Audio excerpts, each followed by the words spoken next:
Amaravati metro రైలు ప్రాజెక్టుకు అడుగడుగునా అడ్డంకులు ఎదురవుతున్నాయి. ప్రాజెక్టులో కీలకమైన భూసేకరణ తీవ్ర సమస్యగా మారింది.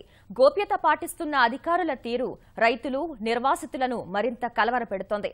మరోపక్క టెండర్ల ప్రక్రియ సైతం ముందుకు సాగడం లేదు. మెట్రో అధికారులు మాత్రం ఇవన్నీ బాలారిష్టాలేనని కొట్టిపారేస్తున్నారు.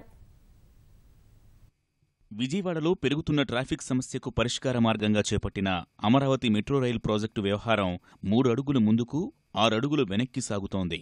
విజయవాడ పండిట్ నెహ్రూ బస్టాండ్ నుంచి ఏలూరు రోడ్డు మీదుగా నిడమనూరు వరకు మొదటి కారిడార్, బస్టాండ్ నుంచి బందర్ రోడ్డు మీదుగా పెనమలూరు వరకు రెండో కారిడార్ నిర్మించనున్నారు.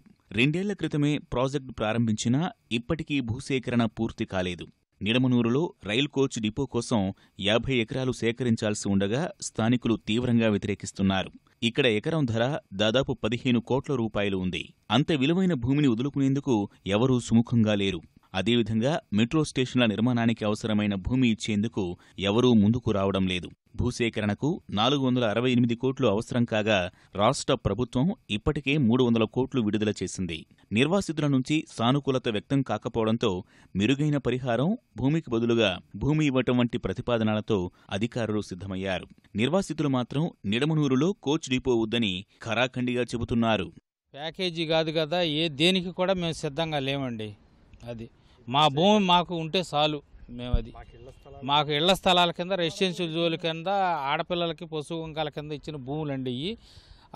ఆ భూములు అట్లా ఉంటే మేము ఏదన్నా ఇళ్ళు కట్టుకొని ఏదైనా చేసుకుంటానికి ఇది అవుతున్నామండి. మేము ఆల్రెడీ అపార్ట్మెంట్కి ఇచ్చి 2 సంవత్సరాలు అవుతుందండి. డెవలప్మెంట్ అగ్రిమెంట్ ఇచ్చి ఆయన ఏదో కొద్ది గొప్ప అడ్వాన్స్ ఇచ్చాడు. ఆ అడ్వాన్స్ వాడుకున్నాం. వాళ్ళు చూస్తే వాళ్ళు అడ్వాన్స్ అని వాళ్ళు ప్రాణం తీస్తున్నారు. ఇటు చూస్తేనేమో వీళ్ళు పర్మిషన్ ఇవ్వకుండా ఈ వడాలో వీళ్ళు ఇట్లా ఇబ్బంది పెడుతున్నారు. నానా రకాలుగా ఇబ్బందిగా ఉందండి. ఇది ఇవాళకి వాళ్ళు కొనుక్కొని మేము సంపాదించుకున్నది కాదండి. ఇక్కడ ఉన్న రైతుల భూములన్నీ కూడా కనీసం ఒక 100 సంవత్సరాల మట్టి మా గ్రామం పుట్టిన కాడి నుంచి ఉండాల భూములు దాచుకుంటూ వచ్చి ఇవాళ ఈ పరిస్థితుల్లో మేము చాలా రోడ్డెక్కి నానా బాధలు పడాల్సి వచ్చిన పరిస్థితి ఏర్పడిందండి. ప్రభుత్వానికి ఒకటి చెప్తున్నారండి, మనకు ఒకటి చెప్తున్నారండి. మన భూమి కానీ అసలు దేనికి కానీ అసలు మేము ఒప్పుకోలేదండి. 2-3 సార్లు గ్రామ పంచాయతీ సమావేశాలు జరిగినా ఏకగ్రీవంగా ముక్త కంఠంతో మేము ఇవ్వం, దేనికి ప్యాకేజీకి కానీ దేనికి భూమి అసలు మేము చెప్పలేదండి. భూమి అని చెప్పి పంచాయతీ తీర్మానాలు కూడా జరిగినాయి. 2000 సంవత్సరంలో ఈ రెసిడెన్షియల్ జోన్ అంటే ఇది బంజర్ భూమి అని చెప్పారండి. అంత కుట్రపూర్వకంగా అండి. మా ప్రభుత్వానికి చెడ్డ పేరు తెస్తానికి తప్ప ఏది లేదండి. ఇది టెండర్ల ప్రక్రియ సైతం మరింత ఆలస్యమవుతోంది. గతేడాది డిసెంబర్లో మెట్రో ప్రాజెక్టు నిర్మాణానికి అంతర్జాతీయ టెండర్లు ఆహ్వానించగా ఈ ఏడాది మార్చిలో సాంకేతిక బిడ్లు తెరిచారు. ఎల్ఎన్టీ, సింప్లెక్స్ ఇన్ఫ్రా, ఆఫ్ఘాన్ సంస్థలు మాత్రమే అర్హత సాధించాయి. ఆర్థిక బిడ్లను ఇంకా తెరవాల్సి ఉంది.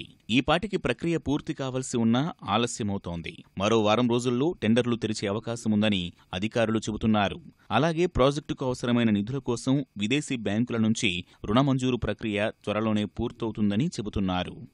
ల్యాండ్ ఎక్విషన్ ఈ 75 ఎకరాలు చేయవలసి వస్తుందన్నమాట. మొత్తం 26 కిలోమీటర్ల పరిధిలోనూ కూడా. సో ఇది అందరూ అర్థం చేసుకుని ఇది ప్రజల ప్రాజెక్టుగా భావించి ఇది మనకు వచ్చిందంటే మన తరతరాలు మన పిల్లలు ఎంతో హ్యాపీగా ఉండే పరిస్థితి వస్తుందని అందరూ ఊహించుకోవాలి. కాబట్టి ఇక్కడ కూడా మేము దౌర్జన్యంగా ఏమీ చెయ్యబోము. ప్రజల్ని ఏమాత్రం అసంతృప్తి పరిచే పని ఉండదు. కలెక్టర్ గారు చాలా ఎక్స్పీరియన్స్ ఉన్న ఆఫీసరు ల్యాండ్ ఎక్విషన్లో. మరి దుర్గా గుడికి చేశారంటే ఎవరికన్నా ఏ రకమైన బాధ లేకుండా చేశారు కదా. అదే రకంగా ఇక్కడ కూడా చేస్తారు కలెక్టర్ గారు. ఇప్పటికే భూసేకరణకు పూర్తిస్థాయి నిధులు లేక ఇబ్బందులు తలెత్తుతుంటే టెండర్లు దక్కించుకున్న సంస్థకు తక్షణమే 10% నిధులు విడుదల చేయాల్సి ఉంటుంది. ఇందుకు 700 కోట్లు అవసరం కానుంది. ఇంత సొమ్ము ఎక్కడి నుంచి తీసుకురావాలనేదే అతిపెద్ద సమస్యగా మారినట్లు సమాచారం. అందుకోసమే టెండర్ల ప్రక్రియ వాయిదా పడుతోందనే వాదన ఉంది.